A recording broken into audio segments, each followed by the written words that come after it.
Our story kicks off not with a bird but with a dinosaur. Let's rewind the clock about 160 million years to the Jurassic period.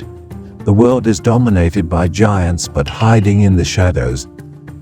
A specific group of dinosaurs is quietly setting the stage for an evolutionary revolution. These are the theropods, a diverse bunch of bipedal, meat-eating dinosaurs. This group includes A-listers you already know, like the ferocious Tyrannosaurus rex and the clever Velociraptor. But it was the smaller theropods who were the real trailblazers. These creatures already had a whole set of features that would be essential for the birds to come. For starters, they walked on two long legs which freed up their arms for other things.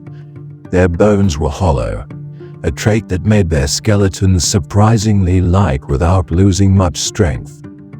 A critical first step for getting airborne. They had long necks, a horizontal posture, and a hinge-like ankle, all features we easily recognize in birds today. These dinosaurs were fast, agile hunters, but they had no clue that their very bodies were the blueprint for a creature that would one day conquer the skies. They were the raw material, the starting point from which birds would be sculpted by time. For a long time, the biggest question mark in the dinosaur-to-bird story was feathers. Where did they come from and why?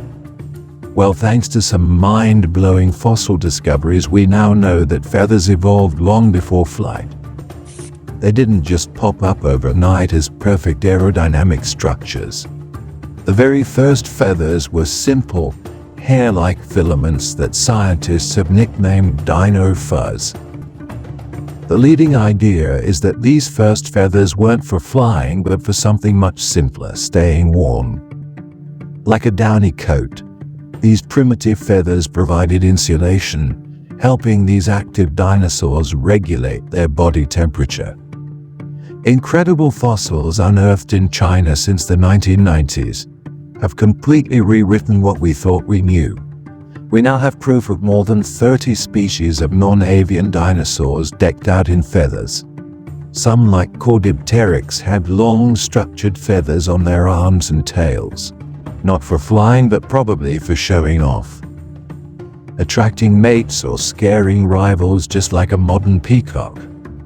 In other species, these arm feathers might have served another surprising purpose: brooding their eggs.